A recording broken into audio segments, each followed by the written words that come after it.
Hi ladies, welcome to my channel. So today I'm going to share 11 tips that I learned on how to get out of an unhealthy, dysfunctional relationship. So for those of you that don't know me, and maybe you're new here, my name is Heather Anderson, and I mainly talk about fashion, specifically empowering women to look and feel like the best versions of themselves. And I do that by coaching you on what to wear, because I believe the clothes we put on our body definitely make an impact on how we feel about ourselves, but so do the relationships that we are in. So for those of you that don't know, I did get divorced about 1.5 years ago. So I'm really just sort of sharing my journey. Now, disclaimer here, I have actually been in multiple unhealthy relationships throughout my lifetime since I was 16 years old. So what I'm about to share isn't necessarily about my last relationship. It's really sort of more of a pattern that I noticed in all of these unhealthy relationships. So this video, my intention is to help you. Maybe you're going through a toxic relationship yourself. Maybe you're having trouble. The main question I get from you guys is, Heather, I'm stuck. I can't leave. I don't know how to leave. I don't know what to do. So this is really like a step-by-step guide on what you need to do if you have made the decision that you're ready to leave the relationship. Now make sure you listen to the entire video, because the last tip number 11, is definitely, I think, the absolute most important one. It is one that I learned from my therapist. I've had over 20 years of therapy. I've done week-long emotional healing retreats, which I will link down below. I really take my personal growth and my recovery, I make it a priority, because I believe if you really want to heal your heart, that's what you have to do, is honestly make it a priority. So tip number 1 is kind of what I touched on a second ago, and that is basically making the decision. So you've got to make the decision that you absolutely want to leave. And if you're not there yet, that's okay. But if you truly want to leave, then making that decision and not wavering and not going back is going to be important. Accepting your reality is very important. One thing that I did is I would deny and minimize things, because that is a defense mechanism that I did as a little girl. I sort of minimized things. I grew up in a chaotic home, lots of drinking and fighting going on. And so my way, because as a little girl, I can't just divorce my family and leave, right? The way that I dealt with that is I minimized it, and I sort of pretended it wasn't going on. Like the next day, it was as if it never happened. And so that's a defense mechanism that I carried on into my adulthood, that yeah, it served me when I was little, but it doesn't really serve me today, because accepting reality is something you must do. In order to accept reality, you really have to write things down and really just understand what's going on in your world and how that person is making you feel, because that's also something to pay attention to. You know, how is this person making you feel deep down on the inside? Are they making you feel sad? Are they making you feel angry? The point of it isn't labeling somebody a narcissist or an abuser or what have you. The point is understanding if their behavior is causing you pain and is causing you to feel bad. That's what you need to pay attention to. So I wouldn't really focus so much on what their label is necessarily. Number 2 is focus on you. So I spent a lot of my life focusing on the other person. And if I had to say probably the biggest lesson that I did learn from my divorce, I've actually been divorced twice.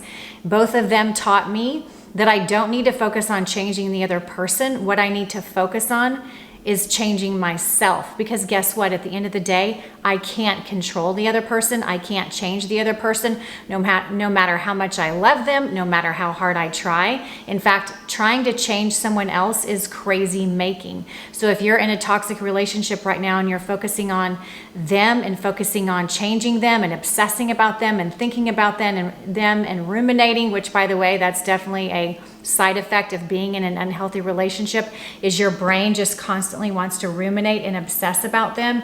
You have to stop that, and you have to just make a decision to focus on yourself and basically ask yourself, what do I need? I say ask yourself 3 questions. How am I feeling in this moment? What do I need to give myself in this moment? And then give yourself that, okay? You know, if you say like, I'm feeling really sad and scared in this moment, and then you can ask yourself like, What do I need to give myself in this moment? If you're feeling scared and sad, well, maybe you need to give yourself safety and a little bit of happiness. Well, what can you do for yourself to make you feel safe and to make you feel happy? Maybe that's going on a walk with your dog. Maybe that's taking a bubble bath. Maybe that's taking a trip with one of your girlfriends. Maybe that's going out to dinner with a best friend that you haven't seen in a long time. Like whatever it is, you need to start doing things to take care of yourself, because you cannot change the other person. You cannot tell them how much to drink, how much not to drink. All you can do is focus on you. Number 3 is make your healing a priority. If you want to get unstuck from this toxic relationship and if you want to leave, you've got to make your healing a priority.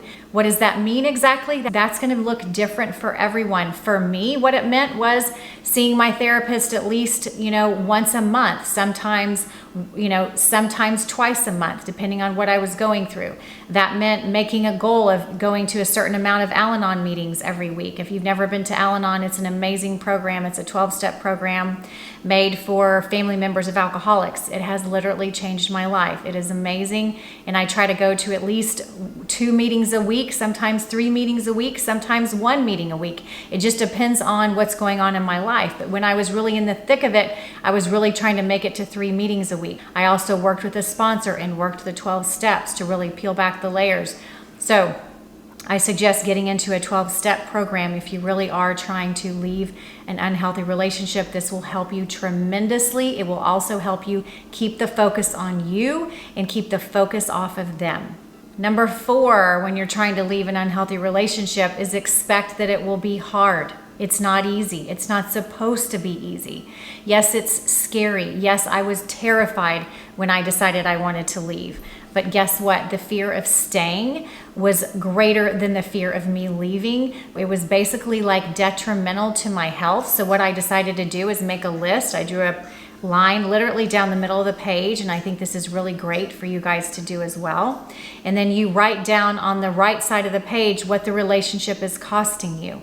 Is this costing you your mental health? Is this costing you your physical health? Is this costing you your happiness? Is this costing you, your well-being, your mental health?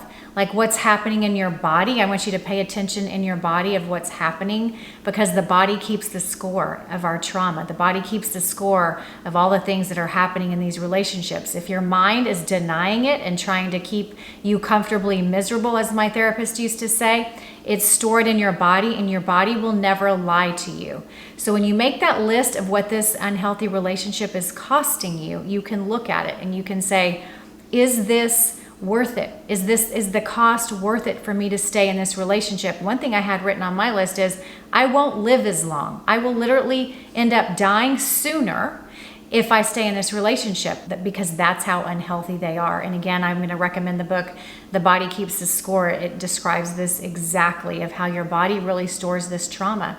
So it's important that you pay attention to that, because you're in charge of yourself. No one is coming to rescue you. So if you want to live a healthier life, if you want to live a longer, healthier life and know your children longer and know your grandchildren longer, like I would think about that. Like I want to know my grandchildren as long as possible. And if that means that I need to remove myself from some of these unhealthy relationships in order to do that, I'm going to do that. And so I think of them when I'm deciding whether or not I want to stay or leave. So try that as well. Think about your kids and think about your grandkids in your future self when you're deciding whether or not you want to leave or stay, or you're trying to really sort of get unstuck. Because I know that these relationships are really hard to leave, because they are addicting, actually. That's why they're so hard to leave. Your brain is literally addicted to the high highs and the low lows of these unhealthy relationships. When you have a high, you get doses of dopamine and serotonin, and those are all the feel-good hormones that we love. And then when you have the lows, you get the cortisol increase, which is our body's way of dealing with stress. And that's what happens in the brain when we have a lot of stress going on. This cycle is addictive. It's as addictive as heroin. It's actually called a trauma bond, and I did make a video on that, which I will link down below in my description box. You can watch that if you're not really sure what a trauma bond is. But it's basically meaning that these unhealthy, dysfunctional relationships are addictive. And so here are the tips in this video, 11 tips to get out of these trauma bonds, to get unstuck from these unhealthy relationships. One more thing I want to say about that is expect that it will be hard, but guess what? It will be harder if you were to stay, because you have to think of your future self. You have to think of your future. What would be harder is if I stayed in this unhealthy dynamic and then I looked back in my life in 5 years and realized I wasted 5 more years of my life in this unhealthy dynamic. Because if I leave the relationship, yes, it's going to be hard, but guess what? It's going to be easier on the other side. I must leave this relationship in order to get to the other side and to move forward.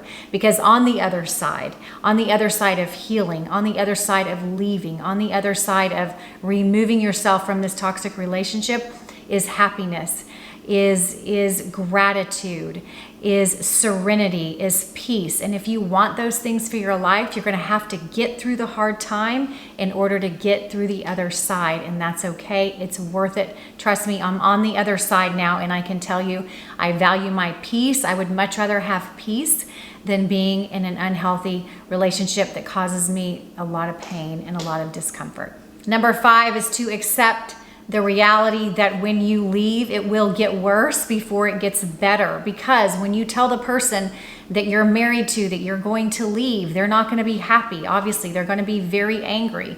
So it may get worse. The treatment, their behavior might get worse when you leave, because obviously they're not happy. Maybe they don't want you to leave. They really just want to keep you, in the relationship. They're also comfortably miserable. They're also addicted to this trauma bond cycle, by the way.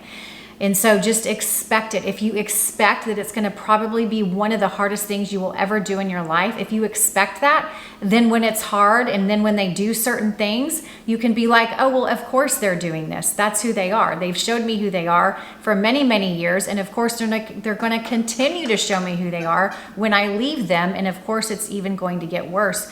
So just expect that this is going to be one of the hardest fights of your life. But guess what? You're fighting for yourself, because when you choose yourself, that's what you're doing when you're leaving these unhealthy relationships. You are choosing yourself. Because when you stay in an unhealthy relationship, what you're doing is you're abandoning that little child that's deep down on the inside of you, because we all have a little inner child living inside of us.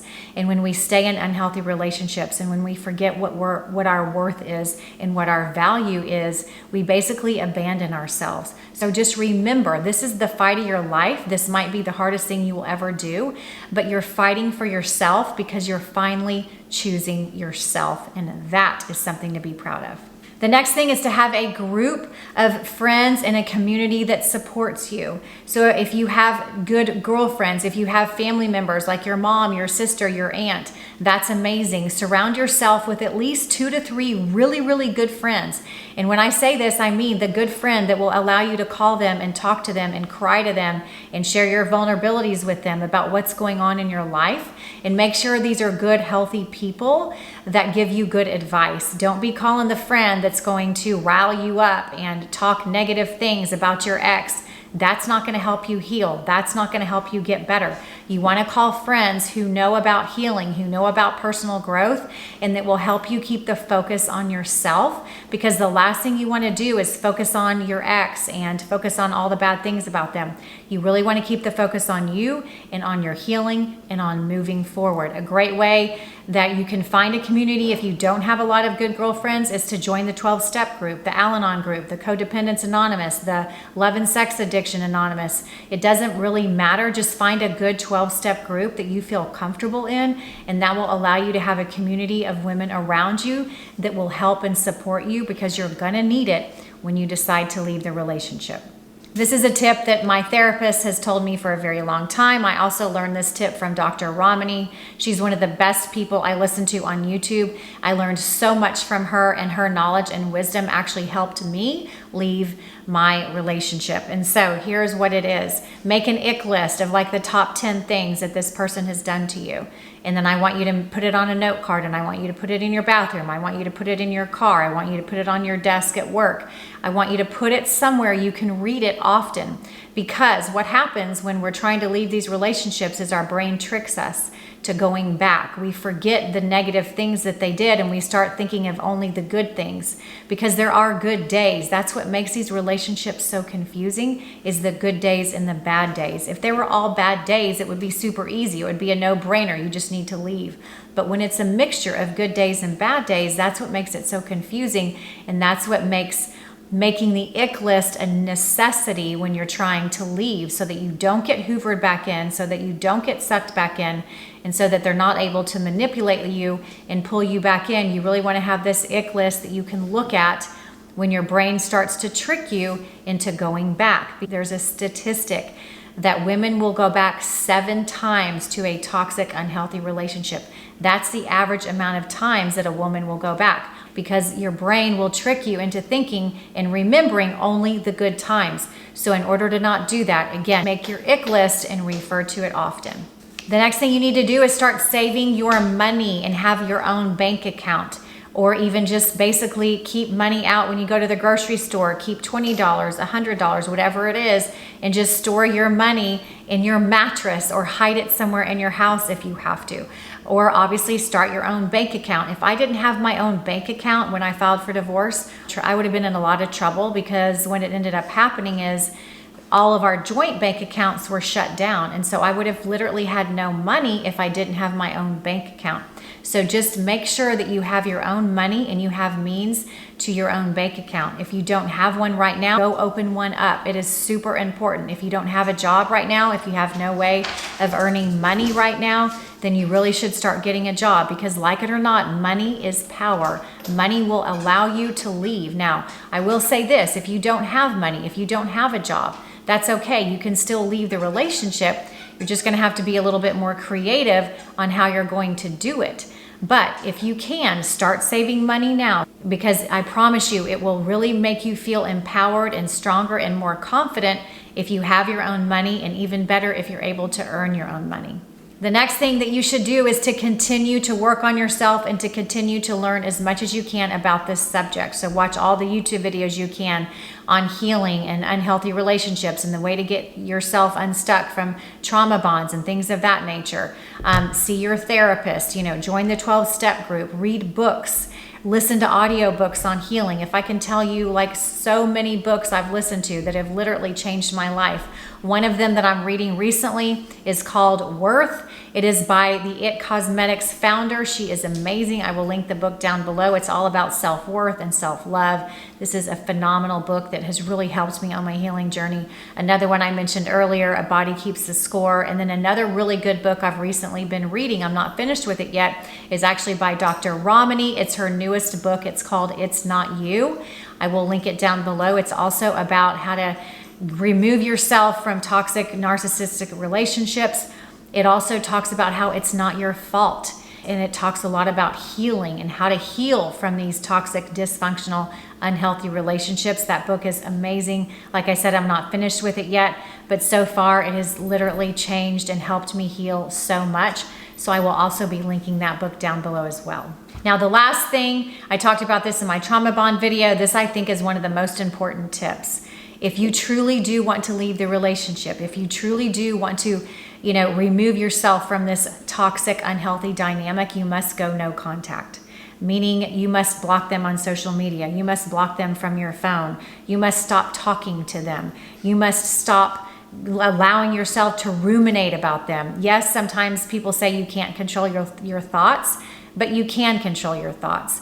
The second you have a thought about them, you can decide, okay, I'm going to stop doing that. I literally sometimes will snap my fingers and say, stop thinking about that. And I will just immediately go start thinking about something else. Okay. It sometimes takes just that to stop thinking and stop ruminating about someone. Going no contact will stop that addictive pattern in your brain of thinking about that person. I was in a situationship recently, maybe a few months ago, that ended. It lasted maybe 9 months, way too long. I realized this happened after my divorce.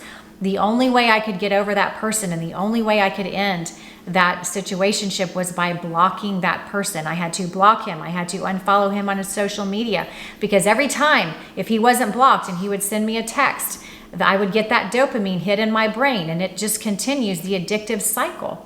because I was also in this addictive trauma bonded cycle with this guy. It was never going to go anywhere, and I knew it, and I thought I could just have a little fun with him for a while, but then I started to have feelings for him, and then I realized, oh my gosh, this is not the guy for me. I need to end it.